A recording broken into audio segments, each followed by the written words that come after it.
I'm gonna start recording. Now I'm recording. And we'll see if this works.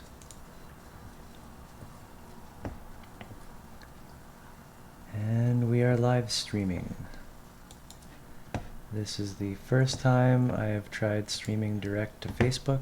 I have no idea if it's working or if it's gonna work. Can you try go to my page?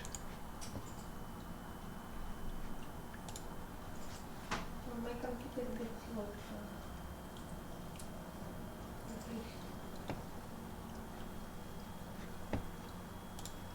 Facebook.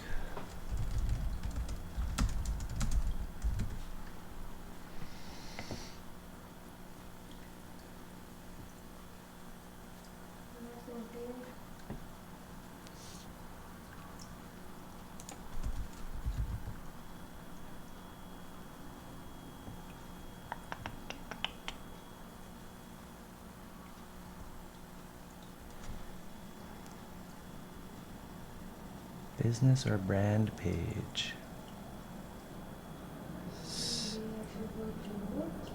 I know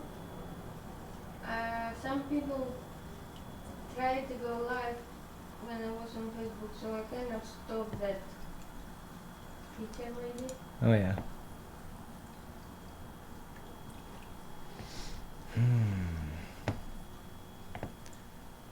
I have never tried Facebook Live.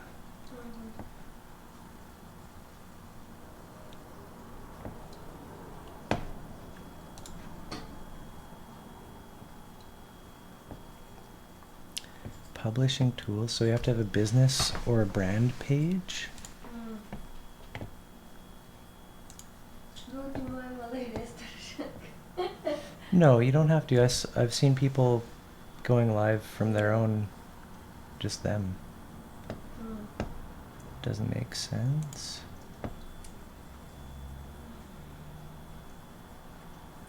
How to do.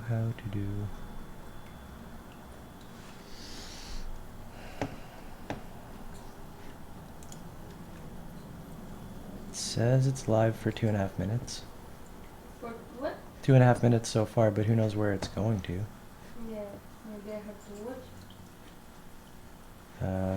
How do I get a link for it? In YouTube, I would go to my page and then it would just be there already.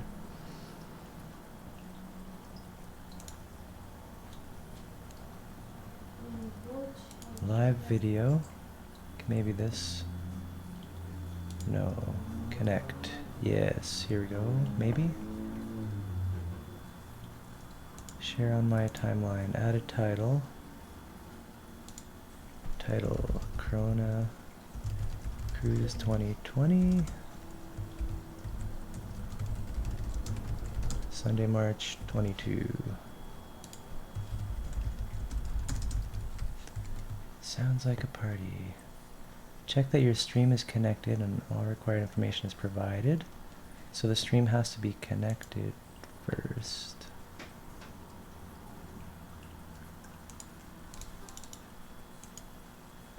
Copy.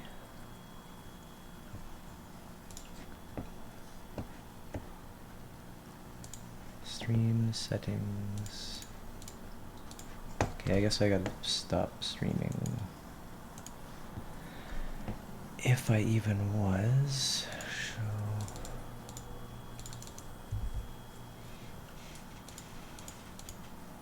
Facebook Live. Save that. Let's try again. See if anything oh, something happening. Cool. So that's how you do it.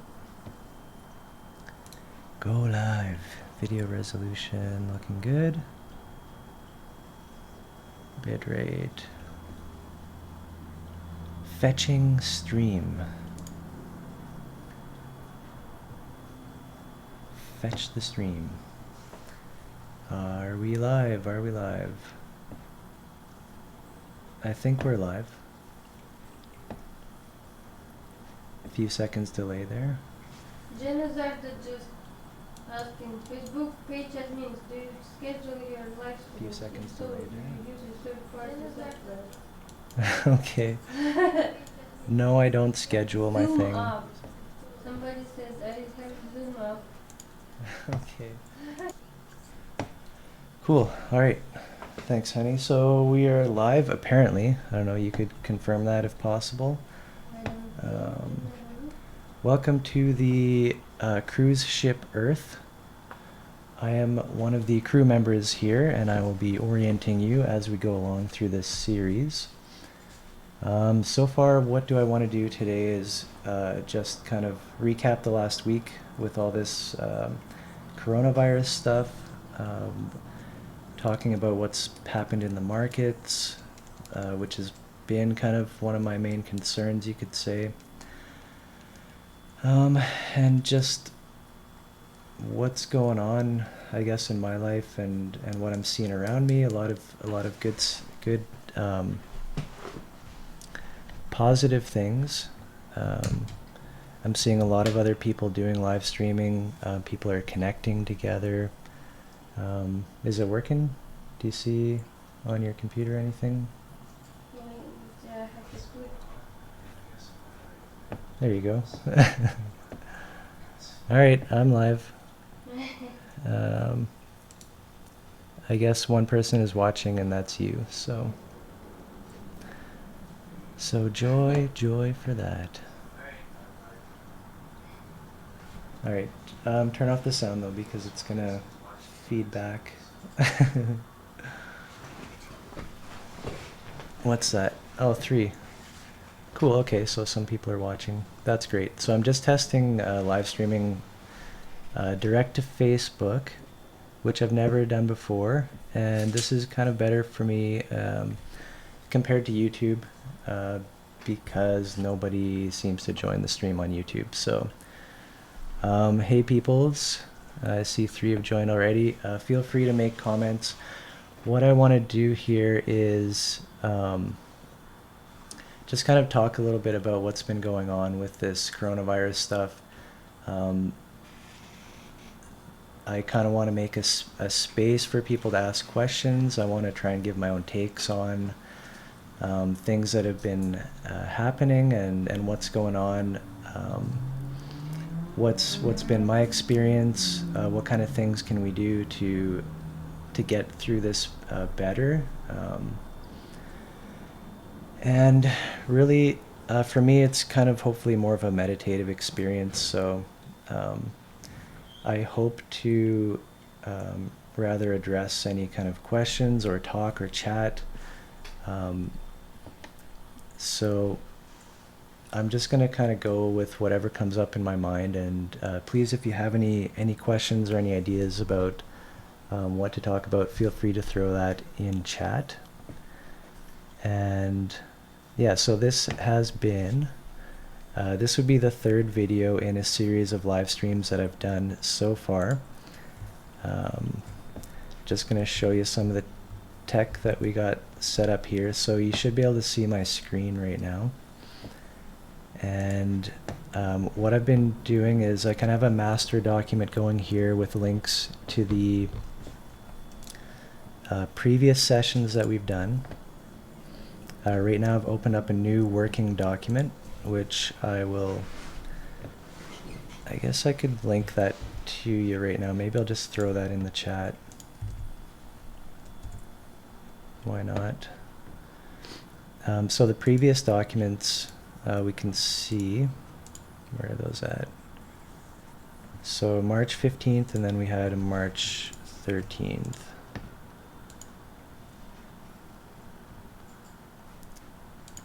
And a lot of different kind of topics covered. A lot of kind of my personal stuff. I guess you could say just talking about the kind of difficulty in trying to warn people about the markets and just the way that things have been kind of set up financially, this kind of exponential growth which is required in our monetary system and all that, the fractional reserve system and whatnot. Essentially, you have to continuously grow kind of like a cancer. And if that growth stops or reverses on a large enough scale, um, you have big problems. And what we're seeing right now is what you call a deleveraging event. So this is where people run into trouble. Businesses, big businesses, start going bankrupt or unable to service their loans, and then so they end up going bankrupt, which causes the income for other companies to dry up, and they end up going bankrupt. So we have this cascading situation, and that's kind of what's been going on. So that's kind of like a sum up for the last week. I guess we were all kind of hoping that the week before would be kind of the worst of it, but it keeps going, and we're seeing a bunch of troubling signs in the markets. So as far as the virus itself, we're kind of just bracing for impact, you could say. I'm in Barrie, Ontario, and Toronto. I've been hearing that they're starting to get like the surge. They're starting to get like way worse situation than in their hospitals than what would normally be for like a flu season. Let's go back here. Cool. All right, so yeah, so I'm gonna end up just talking away for a while, and whatever goes here is gonna end up being reposted to YouTube. Just to continue on the series that we're doing here. And yeah, again, so questions are great. I'm just kind of like, I'm kind of, it's interesting dealing with the fact of live streaming on Facebook, because you have a potential for many more kind of close contacts or people that you know to be watching you, which is, it's kind of a bit different from YouTube, where it seems like it's more anonymous. So we're just going to keep cruising on, cruising along, and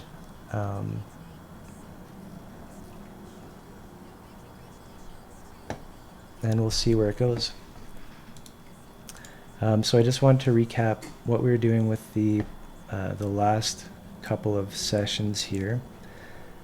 Before I do that, we have one question in chat. Thank you. Do you think we'll be locked up inside like Italy has been? So the question of quarantine, of mandatory quarantine, will we be asked to, like, will businesses be shut down? Currently in Barrie, we're not really seeing that, except for a lot of the obvious stuff, like right away sports events. Anything with more than 50 people together has been shut down. All the restaurants are shut down. So many businesses and many different industries are currently just vanishing, like just into thin air. So that's kind of interesting. But so far, there haven't been any kind of orders yet for kind of non-mandatory businesses to shut down. And we have seen that in California. I think we're seeing it right now in New York. So that kind of idea is spreading, where you basically shut down the economy. And there's a kind of fine balance here, and it's really tricky. Like, what's going to be more devastating, the disease or our reaction to it? So that's a tough one to say. But as far as how far it's going, I think that we are probably going to be shutting down non-essential businesses. If I had to guess, in another week or two. It just seems to be the trend. Again, we've seen it in California, New York State, New York City especially. And if that's happening, like it looks like, I don't know, if I had to guess, it's not just going to be a few weeks. Like we're going to be dealing with this for a few months at least.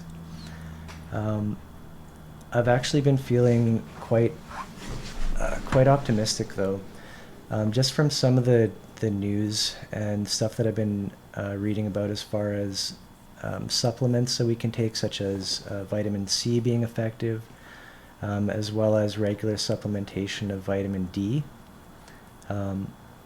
Vitamin D, as far as I understand it, it can take weeks or months to load up your body with kind of a more healthy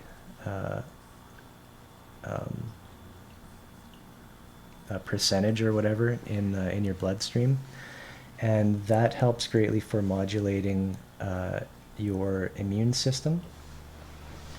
And in particular, one of the more deadly aspects of this disease is the possibility of basically your lungs getting flooded. This is called pneumonia.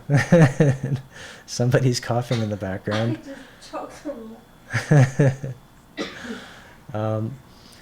Yeah, so vitamin D may help potentially tremendously if you have a good levels in your bloodstream with that sort of adverse reaction of your immune system itself flooding your lungs, right? So vitamin D modulates the immune system. I posted an article, some information about that on my Facebook wall, and of course, if you're taking any kind of medications or whatever, you should talk to your doctor before just supplementing and stuff like that. But this is kind of usually kind of like a harmless thing, taking vitamin C supplements. Just watch out for, I guess, if you're on any kind of medications, I would talk to your doctor about it. Vitamin C, generally, it's cool to load up on that. 5 grams a day, 10 grams. There's not really a limit, as far as I know, as far as that goes. And as well, the other news, which kind of made me feel pretty hopeful about this situation, is the using an old malaria drug, 80 years old, I think it is. It's called chloroquine, or plaquemine, something like that is another name for it. And basically, it transports zinc into the cells. Zinc on its own won't in any effective amounts really enter the cell. But zinc in the cell actually stops the replication of this virus cold, which is kind of interesting. So we have potential medications which can stop the most severe cases of this virus. And I can only hope that we're mass producing that right now and stocking it up at hospitals. A kind of ideal situation, I guess, would be to get back to work, get the economy back to work as soon as possible, even if it means that people are going to continue to get sick, which they are. Like, we're just going to have to deal with this. It's probably going to become something like the flu, where it just comes back seasonally, it keeps mutating. As far as I know, there's never going to be a vaccine for this, an effective one, for the exact same reason why there's not an effective vaccine for the flu, because the creator of the vaccine is essentially just taking a guess which strain of the flu they're going to target. So let's say there's 6 major strains out there, and you create a vaccine for one, you vaccinate a bunch of people, but the other strains come through, right? So the problem with creating a vaccine is pretty much the same as the problem for creating a vaccine for this coronavirus. It's going to keep mutating. There's already, I heard this a while ago, there are two main strains of it, but really there's hundreds, thousands. Like the way the viruses replicate and mutate, as well, this being an RNA virus, it mutates heavily, especially when it goes through a large population, which we're going to see it's going to mutate more. So the chloroquine approach, it's like you're talking less than $5 for like a treatment round of this this particular drug. So it's a really old drug. It's off patent. Nobody's.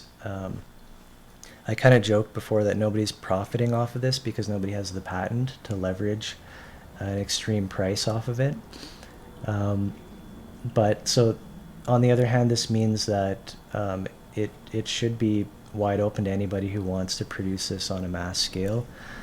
Chloroquine sounds very, very promising. So if we have a bunch of this stuff, like it's been shown to be extremely effective in stopping the virus dead in its tracks. So, and this has been kind of the motive for why should we be halting the economy, basically. Like, why should we be social distancing, shutting down all non-essential stuff? Why should we be doing it? It's to kind of buy time for to get hospitals ready to ramp up production of these kind of drugs, just so that when the peak of illness happens, like we're seeing in Italy, people over 80, they're just not treating them. You're on your own if you're past a certain age, and that age level is going to keep coming down as they get overwhelmed. So again, I'm not a manufacturer, I'm not government. I hope they are producing this as fast as they can, and this is kind of highlighting other problems with our economy, such as the fact that China is the #1 producer of pharmaceuticals in the world and manufacturing most of what we're creating, or most of what we're consuming. Sorry. So it's not really up to us to say, okay, let's just produce a whole bunch of this life-saving drug, because, well, we don't have the capacity to do so.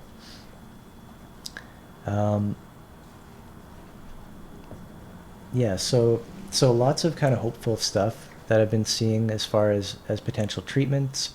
I've been seeing a mobilization online, at least people liking the idea of 3D printing parts for respirators. That's another potentially life-saving action that we can take as a society, is producing ventilators. Because once this pneumonia goes too far, your lungs get completely exhausted.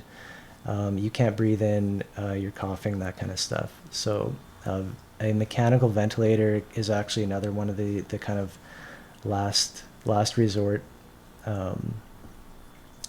things, and I've been seeing a lot of development and activity going on with regards to that. So there's hopeful kind of preparations seem to be going on, and who knows, like, this virus isn't going away in 2 or 3 months.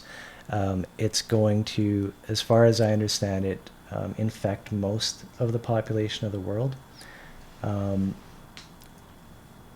We are, I guess, just trying to become as ready as we possibly can.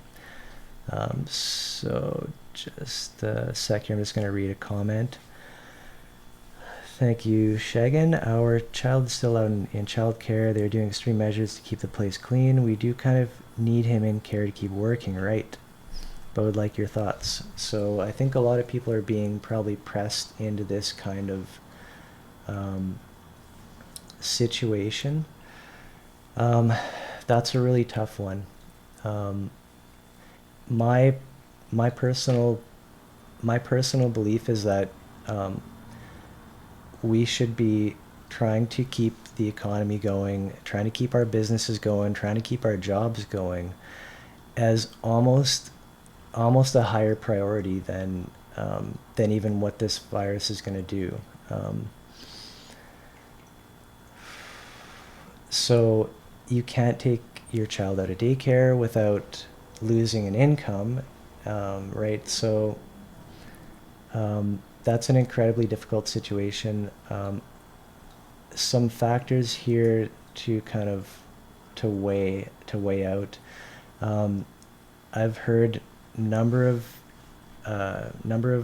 times that it seems like the younger you are, the less of a risk you're at with this particular virus. Children can get it. Definitely they can get it and they can spread it. But in most cases it hasn't been as severe. I don't even remember hearing of a child dying of this yet. I'm sure it's happened. But yeah, that's a tough one if you have kids still in daycare but you want to maintain your job, right? Yeah, as I was saying, I think that the economic impact of this is probably going to be far more devastating than the virus itself. Um, I think it seems like some new information has been coming out about the number of carriers who may have this virus without being symptomatic, and this is one of the most dangerous and kind of insidious aspects of the coronavirus is that um, you can have it and not know it. Um, or you could have mild, very mild flu-like symptoms and be carrying it. So that's potentially 30% of the population. I think it's like maybe 10% maybe in like such a bad state that they may consider going to the hospital. Another 5% of those maybe have to go to the ICU for intensive care. Um, it's like it's a really like small percentage. Like as far as you and me, like the risk to you and me, it's it's more of like a society risk because when this spreads, even though the percentage is low, you have definitely it seems older people much more effective or affected, um, but just the numbers. Like if even half of us get this, we're talking potentially hundreds of thousands or millions of deaths, and that's just a percentage or two. Um, so yeah, as far as most people's experience with this, it's going to be a flu or even less than a flu. They may not even know that they have it. And this is kind of this is what I think one of the main drivers for the spread of this flu and how it's going to be almost impossible to stop because people are not having symptoms. They think they're fine, but meanwhile, they touch their face, whatever, they touch their nose, and then so they've got this virus. They've got a full viral load within their like saliva, their mucus, snot, whatever. They've got a full viral load as same amount of virus as somebody who's in a hospital, right? So they're going around touching everything, and then you got people touching the gas pump and touching every single door that you have to touch and open, and these become hot spots. And that's another thing that we have to watch out for. If you have hand sanitizer, that kind of stuff, try use your elbow to open the door, try use your foot to open a door. Have hand sanitizer if you can still find it or have it in your car. If you touch a gas pump, like I think people on social media have been right to kind of spread that meme that the gas pump is really a vector, but also include any kind of public door. anything that you touch that you know other people are touching. So yeah, thanks for the question there. I think that that kind of covers it. I would, as much as normal, like just try and keep your life going as you can. Try and keep your job going. The economic impact, as I said, I think is kind of the main thing here that I think we should be looking at. We can't all just sit at home and get checks from the government. Like it doesn't work that way. I don't know. I thought of like an interesting kind of scenario. Like let's say you got this cruise ship that gets stranded or whatever, or they get shipwrecked on an island, right? So you got all these people. Let's say you got 1,000 people on this island or whatever. You can't just set up a bank and give everybody $1,000 a week, right? What are they gonna do? Where do you buy? Like, who's producing the goods? Where's the economic part of that? So you can't have a purely financial solution to the problems we're facing, and you can't shut down the economy either.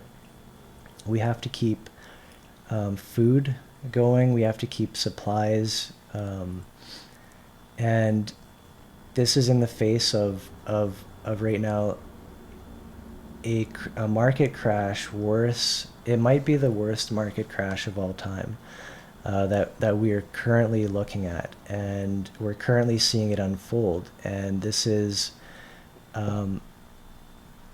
the the governments are trying to fix this temporarily with monetary policy, and it may work temporarily, but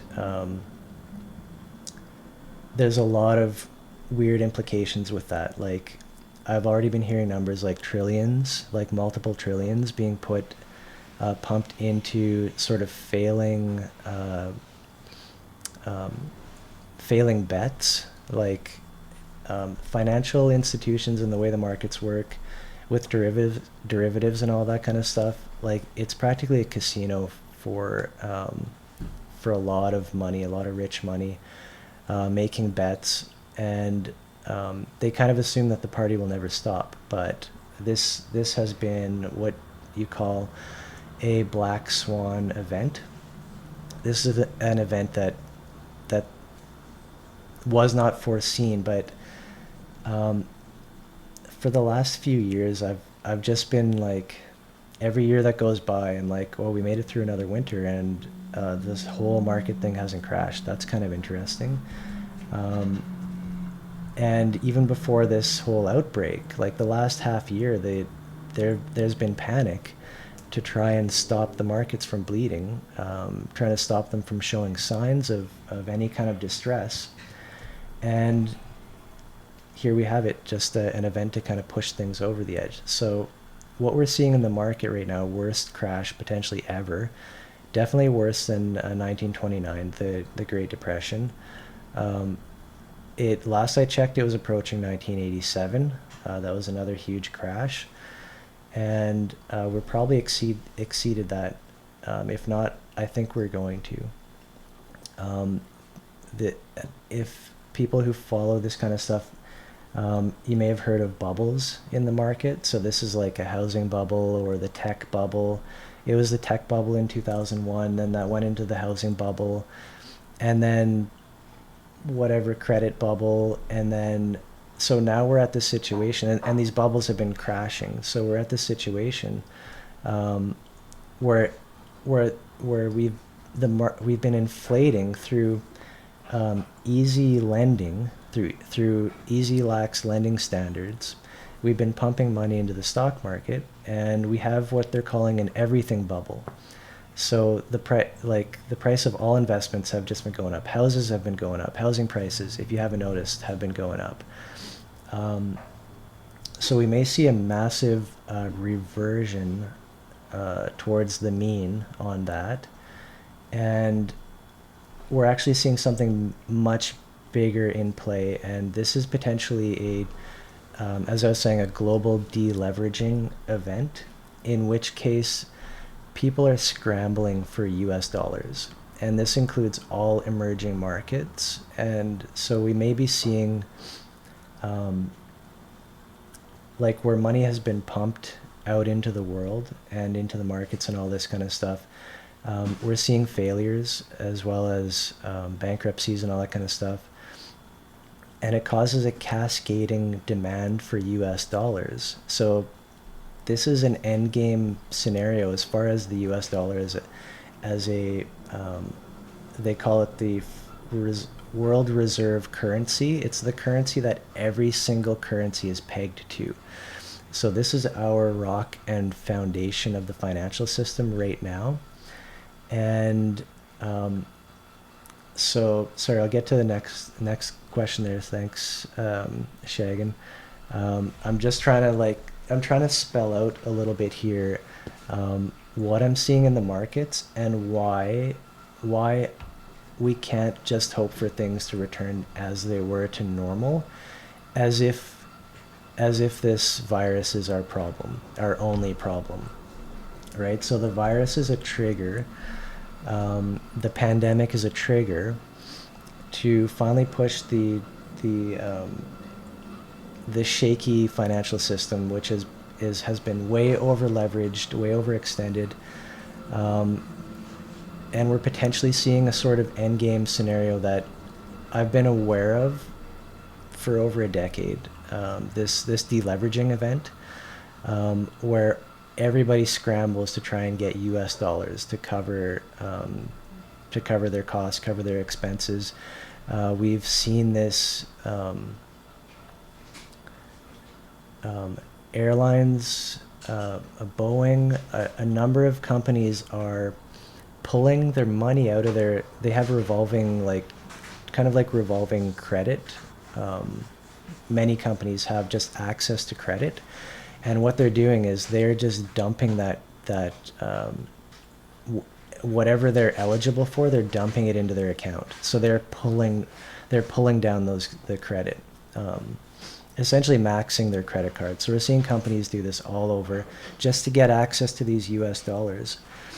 And so the point I wanted to get to quickly is this is potentially a different scenario is going to play out for the United States as it is for any other country who has their currency pegged to the US dollar. So for example, in Canada here, we have seen the price of a Canadian dollar relative to a US dollar. So one US dollar can buy more Canadian dollars now. So we're seeing a devaluing of our currency in response to this deleveraging event, if that's what it is, if that's how it plays out. The US dollar is becoming incredibly strong, incredibly demanded and sought after. And so that has an opposite effect to all the currencies that are pegged to it. They, relatively speaking, become less valuable. So for us to purchase supplies on the global market, we're assuming US dollars, basically. Especially if we're buying from the US, obviously. We will, and we're going to see probably price inflation. So it's an interesting mechanism that's going to play out if this is in fact the end game scenario for the US dollar. Massive demand for the US dollar, insatiable demand, and the US themselves is in a very interesting position right now, in that they really can't afford to give everybody $1,000 checks, a couple thousand. They've been talking about everyone in the country is going to get 2 $1,000 checks. So they can do that and more. In fact, what they've been talking about is something that would require congressional approval because it's so crazy. But they are talking about printing money to buy stocks and bonds in the United States, which um, is illegal for good reason, but we're going to see these companies who are essentially dead weight, for whatever reason.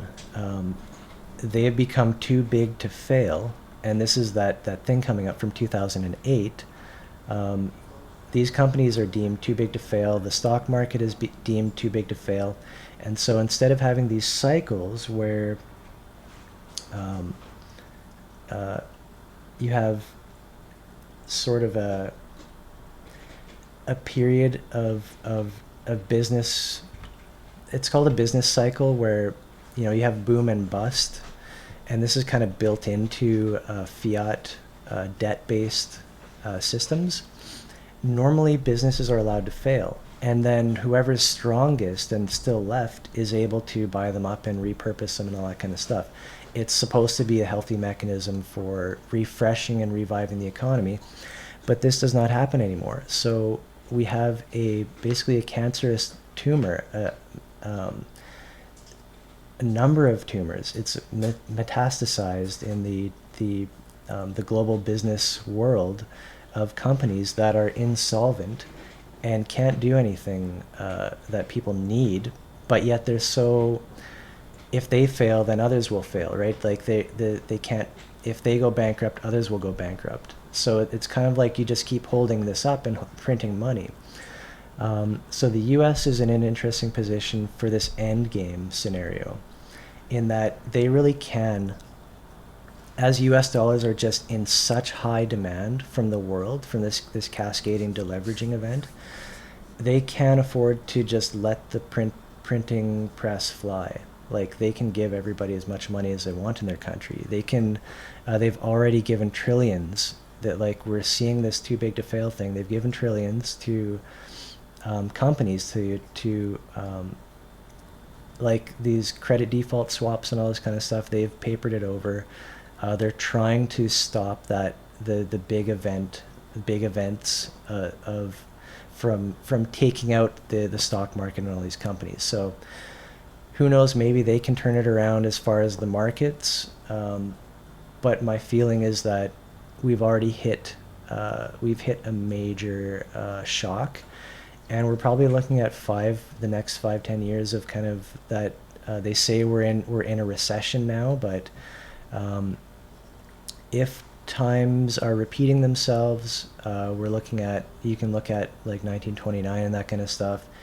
Just years of lagging on, and depression and job loss, and the unemployment rate spiking up. We're going to see it go up to 10, 20, 30%. That kind of stuff is baked into the cake if we as people do not pull up the slack and the reins of our own community and start helping each other, because we're going to have cases where there's so much work to be done, there's so much that needs to be done, but there's no money to do it. And that doesn't make any sense, but that's the way it is if we rely on a financial system entirely to mediate our existence. Yeah, so we may see we're going to see inflation in Canada. I think that's where it's going. So far, stuff like food and all that is fine, but who knows down the road, a few months down the road, or whatever it's going to take, maybe we'll be looking at products just start disappearing and they don't come back. So that's a tough one to say, but we may be looking at the kind of end game as far as global deleveraging event and some new currency coming up, maybe not the US dollar. This would be years down the road, I think. We're probably just seeing like just a taste of the beginning. And this is just my guess. But we can't really expect things to go back to normal. The best that we can hope for is that we start pulling together, that we start taking the what we've seen on social media, people Zoom chatting or Skyping each other, people sharing their needs as well as offering services. I've seen people offer services like to start up their online business and kind of stuff like that. I've been considering getting into that, and so far my job is still going full steam ahead. We're still making kitchens, right, or whatever, so there's still the demand for that. Things still have to keep going on, but if I get shut down, I'm gonna be here. I'm gonna be doing live streaming. If I can, whatever, 6 hours a day. I don't know. I don't know if that's gonna work, but it's probably gonna become my job. Not that I'll be live for that whole time, but I would like to offer services as far as what could it be, like maybe meditation classes or like who knows what it could be, or just chatting, just even reaching out to people and seeing like, where are you at, how are you doing, like trying to figure this whole thing out. Like, we don't know what we're going into right now. We don't know what this is going to look like in next week, 2 weeks from now, a month from now, 2 months from now. I mean, the world has been drastically changed from this event, I think, and I don't think we can just go snap right back to normal. And I don't think we should hope that we can. Yeah, sorry about the delay. I'm just gonna get to check out a question here or see if there's anything left in chat. So, do you think we already have COVID-19, but we didn't have a name for it back prior to November or December here in Canada? So, has this infection been spreading low-key before anybody knew about it? I don't know, and I wouldn't know, but I have, from what I read, this was spreading in China and would have had to been spreading in November, or October, November, before it kind of gained steam. This is just a personal experience, but I talked to one other person as well who noted that. But since December, myself, like, I got sick in December. It was pretty crappy right as soon as I went on holidays. The first day after holidays, felt sick. And then I just kind of haven't felt 100% since then. I kind of feel like something mild has just been kind of nagging or whatever. And somebody else mentioned that as well. So I don't know if that's kind of like the new normal, like these kind of colds or flus that just kind of nag on and just drag in the background. That's something to think about. Who knows? What do you mean by end game scenario? When I say that, I'm talking about or in this context, the U.S. dollar as what they call world reserve currency. And this is the system set up ever since they called it Bretton Woods, or am I thinking that was before this? I may be mixing that up, but I believe the date was 1972, where the U.S. dollar was completely unpegged from gold. So in other words, prior to that, you could take U.S. dollars and with whatever mechanism it was, the Fed, the U.S. Federal Reserve, which is a private corporation, would be holding on to gold and would say, okay, if you've got $1, you can buy this much gold. That's guaranteed. That's the peg. So essentially, this paper money, even though it's paper in your hand, it somewhat physically equates to a physical commodity being gold, which is naturally scarce and you can't print it out of thin air. So since that date, 1972, we went to what they call the petrodollar system. So that's different. So now the demand for US dollars, instead of people holding on to US dollars knowing that it's essentially like a chunk of gold, it's a small nugget or a piece of dust of gold or whatever, that vanished. Mind you, the first assault on that happened in around 1930 or whatever. FDR mandated that everyone in the country give your gold to the U.S. government or to the Fed or whoever it was. So interesting, there's been this assault and this depegging of gold from the U.S. dollar. Finally, they did it completely in 1972, meaning that this money was just floating. It had nothing physical that it was pegged to. It was just supply and demand, but purely kind of a sentiment based. But that sentiment was grounded in the fact that if you wanted to buy oil anywhere in the world, if you wanted your country to have lifeblood of oil, what you would do is buy US dollars and then exchange those US dollars for oil from a company like, and I don't know if this was like the founding of OPEC and that kind of stuff, but anyways, they have these countries oil exporting countries get together and said, well, basically, I don't know how the U.S. arranged it exactly, but being the dominant military power, they voluntold any exporter of oil that you must accept only U.S. dollars for that oil. Otherwise, you're going to get bombed, and there's going to be somebody installed who will play that game, right? So U.S. dollars have been bound there's been a fundamental demand created for the U.S. dollar through that system, and so as far as end game, we've been the amount of credit circulating, the amount of dollars circulating always has to keep increasing. This is the fact of the fractional reserve system. So in other words, the first dollar, let's say the first dollar that's created and loaned out to somebody, has to be paid back with interest.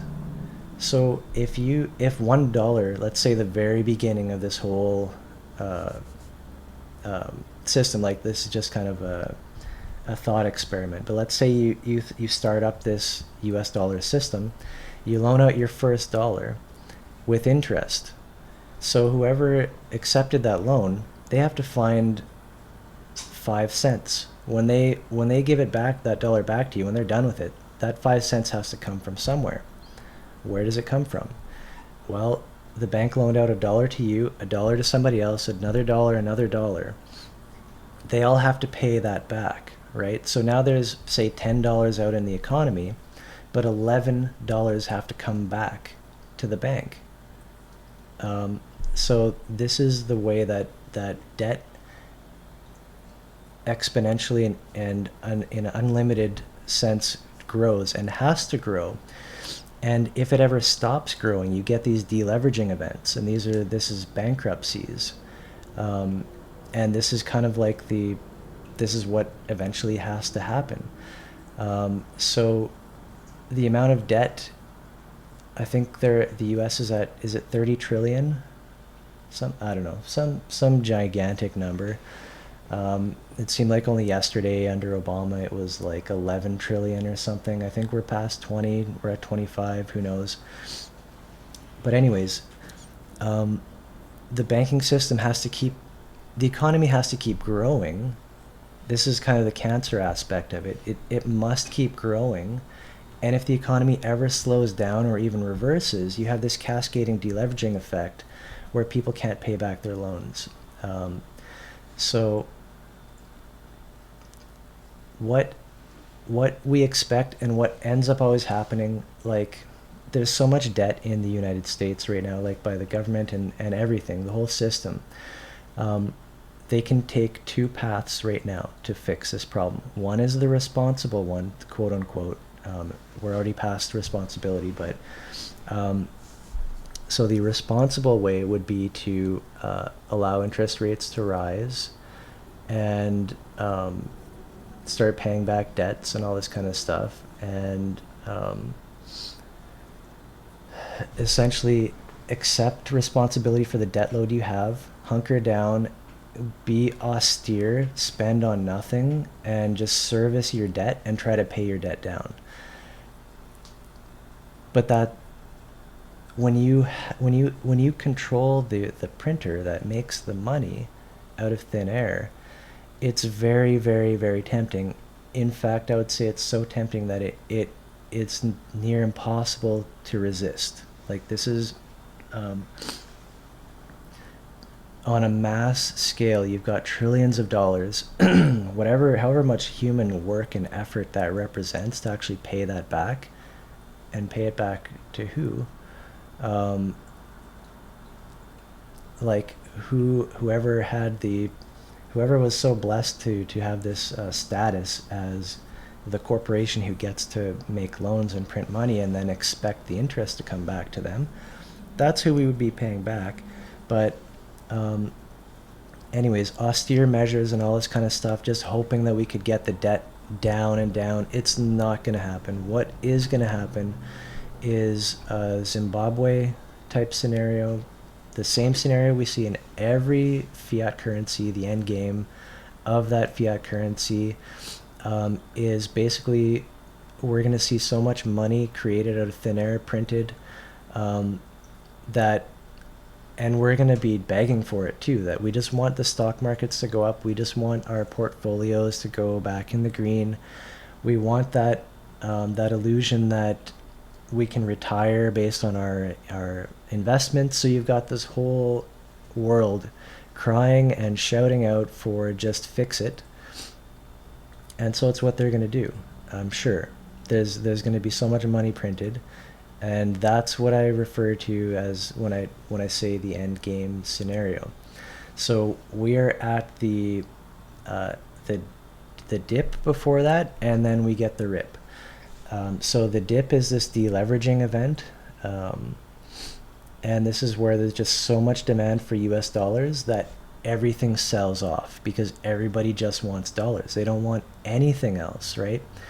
And so this is the policy response that the Fed can apply to that, is to be like, okay, you want dollars? I'm going to give them to you in such insane quantities, and it's just not going to stop. And we're going to see crazy inflation. And again, this is years out. This is, if I had to guess, till we start seeing major inflation. We've already been noticing it the last few years in Canada, food prices and all that. Like, I'm sure they're up over the last, 10 years, 50%. I don't know. It seems crazy. Like, and that, like, what you get in a bag of chips, like the package gets smaller and all that kind of stuff, or it's just air inside. Like, just, these are little examples, but, so in the next couple of years, we're going to see major inflation. Pretty sure.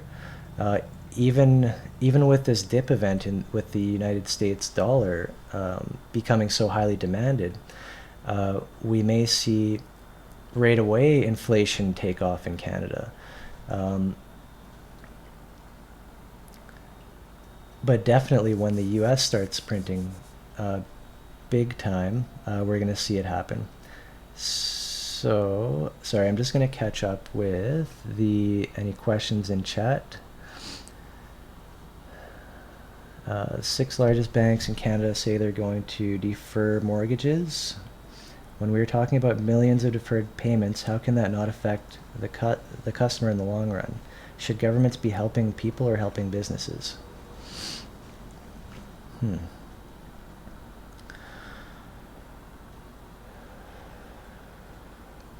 That's a tough one. I kind of agree, and it's interesting that we actually have the ability with this monetary system to just poof out of thin air, um, let people stay at home and defer mortgages and stuff like that. Um, I think we need to do this, but it's a major hit on banks. Like they got to be taking hits right now. So they're not getting interest revenues, but then I'm sure the banks themselves are getting probably support uh, in the form of very low interest, if not negative interest rate loans, just to kind of paper over the problem. Um, yeah, it's really interesting, the response. Um, I'm glad that these options have been on the table. I don't know what renters are supposed to do yet. I haven't heard anything about that. We are renting, but um, yeah, it seems like, and I'm glad that that we do have this ability to kind of paper things over, but it's not gonna last. Like we need to fundamentally shift our economy towards localization, towards local production of food and whatnot. And I think this is going to be one of the major effects of this, and I think people feel it too. Um, just the whole supply chain shutdown in China, that how we depend on them so much, and even for stuff like creating like mass producing this medication, this chloroquine, which can apparently, if we had enough chloroquine for everyone in the country to dose on it, if need be, which you wouldn't even need that, you need like 5% of that. Um, I would say why, like it almost seems like why not just everyone go back to work and let's take the hit. Like we get flu season, we get all this kind of stuff. The economy itself needs to keep running. That's kind of my thought, because if not, things start slowly disappearing off the shelves and just never returning. Um, so what can government do? I think that's a great, it's kind of a great ability, a great start.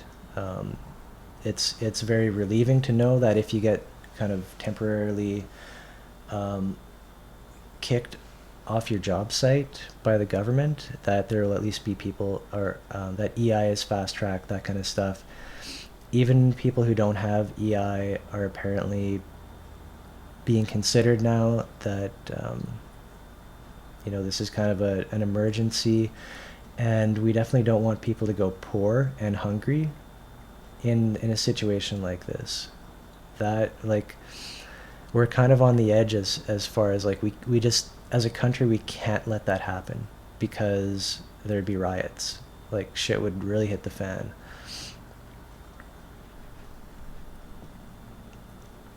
So it's kind of um, a double approach that has to be taken. Both business, especially small business, I think there is going to be a tendency to rescue the large, the big, the too big to fail, and to forget about the small guys. Um, a lot of businesses are just shutting down, and they don't see any return to normal. Um, so this has already had a massive effect, and so that's kind of, I guess that's cool for opening meditations. It's actually, well, I think we've already been at this for over an hour, which is great. So I'm gonna have to go to bed pretty soon. Um, let's see. So I wanted to just I wanted to go through um, just some of the articles I've been saving, just some of the stuff that um, some of the stuff that I've been looking into and just seeing over the last week. I just kind of want to hammer this home a little bit, that really it's kind of the economy that we should be looking at and concerned about. Um, and more than that, what I want to get into more later is what kind of things can we be doing or should we be doing as far as supporting local food, um, like more than just protocols for sanitizing and that kind of stuff, which is going to be with us for a long time. But um, how do we actually emerge out of the other end of this tunnel um, better off than ever before? And there's that huge potential right now. Everybody is watching. People are on social media just supporting each other, and that's one of the things that I've seen that I think that um, I want to encourage. Just like or love people's stuff, like, and engage and talk to each other. You We all know how good it feels to receive a comment or some kind of feedback or like. um, that's great. We need to stick together. Also, be very conscious about what kind of things you're sharing. Um, we have an incredible power with social media to spread information amongst each other. And this, unfortunately, is one of the things that's going to be targeted and probably clamped down on. Like, if you're spreading the wrong information, wrong, quote unquote, the government or whatever, like Facebook and all that, YouTube, they've been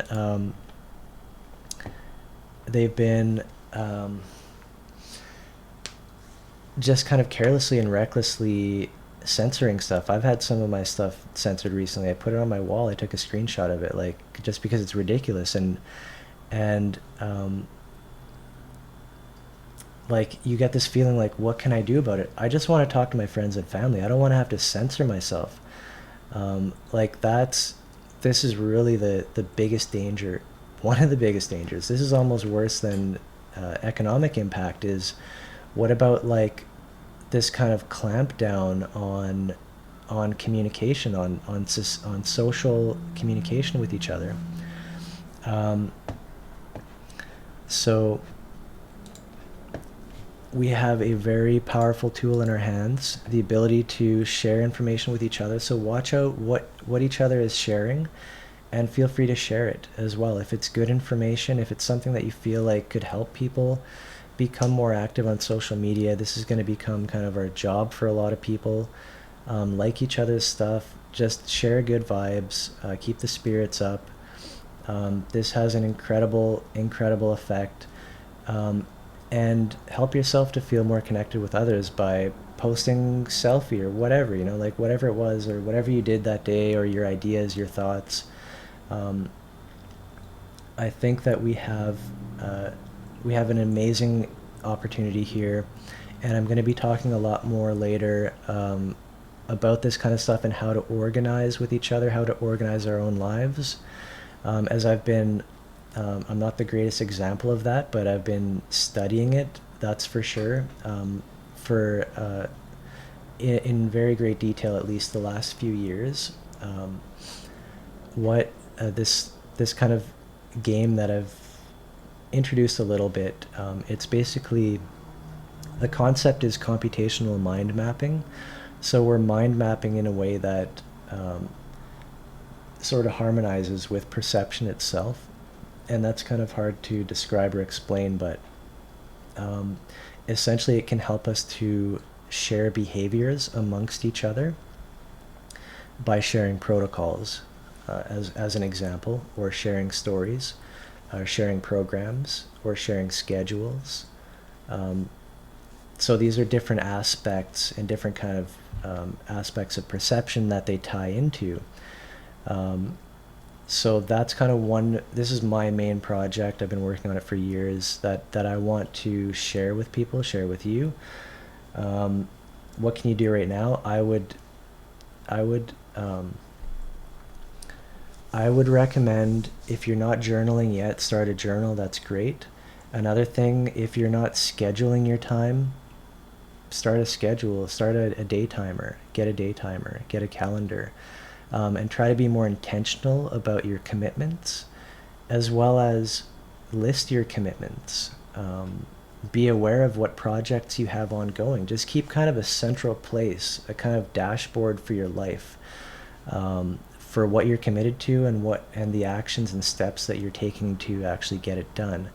And I've been experimenting with systems like this, using cards. So far, index cards, different colors have different meanings. So yellow, for example, commitment, and then red was like timeline. So commitment protocol and timeline protocol. That's using different cards to kind of organize your life. And I've been working on that as well. I recommend, and this would be an example of a program, which I believe we keep under blue, but a routine. So keep track of your routines, and you may have more than one routine. Of course you should. So you may have like a morning routine. And it could just be a list of things you do. Drink water, brush your teeth, and it's just a list. So in the morning, you have a special place you go to find your routine card or whatever, and it just has a list of things to do, and these are based on your commitments, like a commitment to health. Should be an obvious one, but drinking water in the morning and drinking lots of water throughout the day is just a simple example of part of a routine that you can have to actually enact that commitment. Yeah, so that's just giving. I wanted to just kind of give something that you can do or that you can try. And if you do try this and you have questions, get back to me. I'm trying to develop this kind of system, this framework, better, so that we can become more intentional as people. We can become more accountable. We can work on our accountability and our accountability to one another. And this is how networks function. They depend on people who are accountable.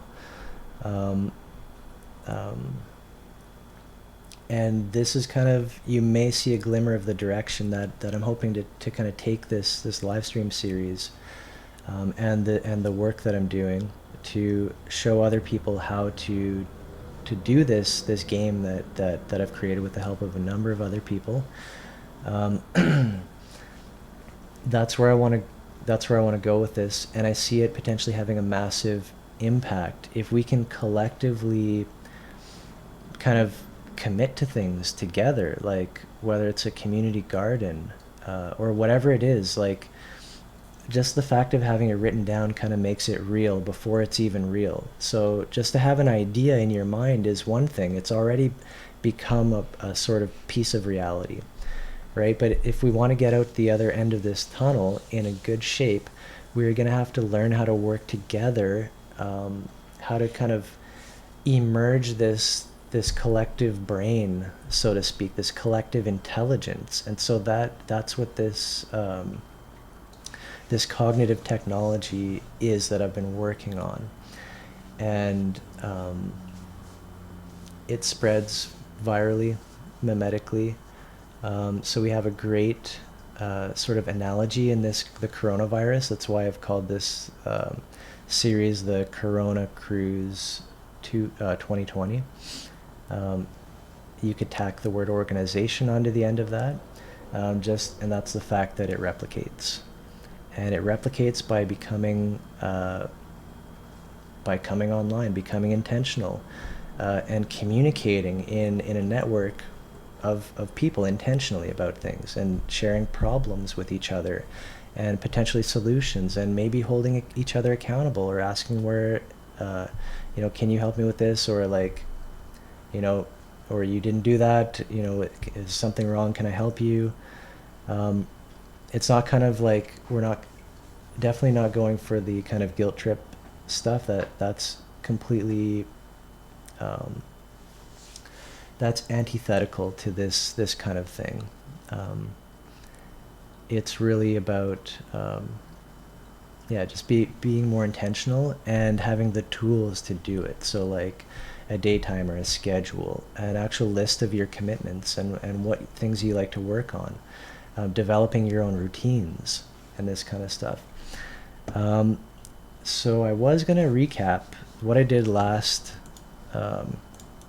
Actually, I was going to get into a couple of things. I was going to recap what I did the last couple sessions. I will have a link to the master document here, so you will be able to catch up with any of the previous kind of notes that I had here, as well as links to the YouTube.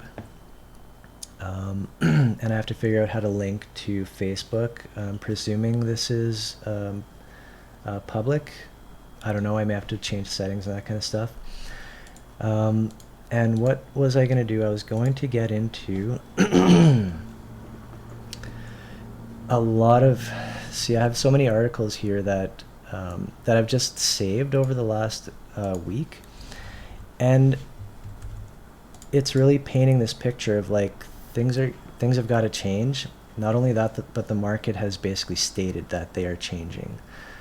So that's kind of the takeaway, you could say. Again, I'm very, very encouraged by how people have been coming together, and on social media and stuff like this, like live streaming. I've seen a lot of live streams. If I'm forced to stay home from work, you're gonna see me a lot on Facebook. We'll just say that. I've been meaning to, after work, get on here and just start up a stream. You may see that in the evenings after 7 Eastern Standard Time, but it's just really difficult. There's lots to do. I'm exhausted at the end of the day, but I really do enjoy. I enjoy live streaming.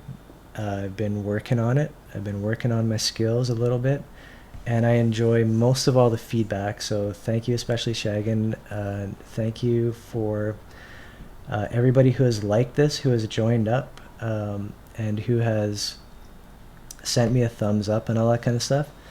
That just means everything. Like, without that, this wouldn't even be worth it. So I know that people are out there paying attention, and thank you so much for that. I'm gonna wrap it up. I might even, you know what, in my document, so I'm gonna post all of those links. I was kind of keeping them as just kind of personal notes, but in the working document here, I am going to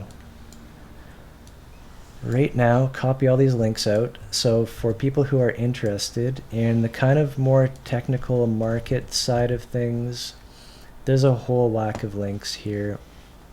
A lot of it is kind of scary. Some of it is conspiracy type thoughts or whatever. Like, you may encounter a lot of that, and I'd like to get into that a lot more later as well. Kind of, I'd like to review these things and give my take on them while live streaming. Many of these things I can't really just post them on Facebook because I will be flagged. So at least I can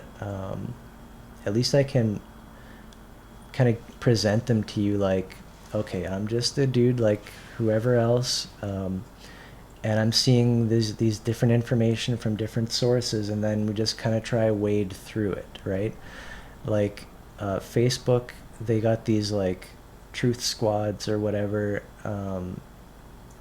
trying to say what is the authorized version of truth, and of course governments are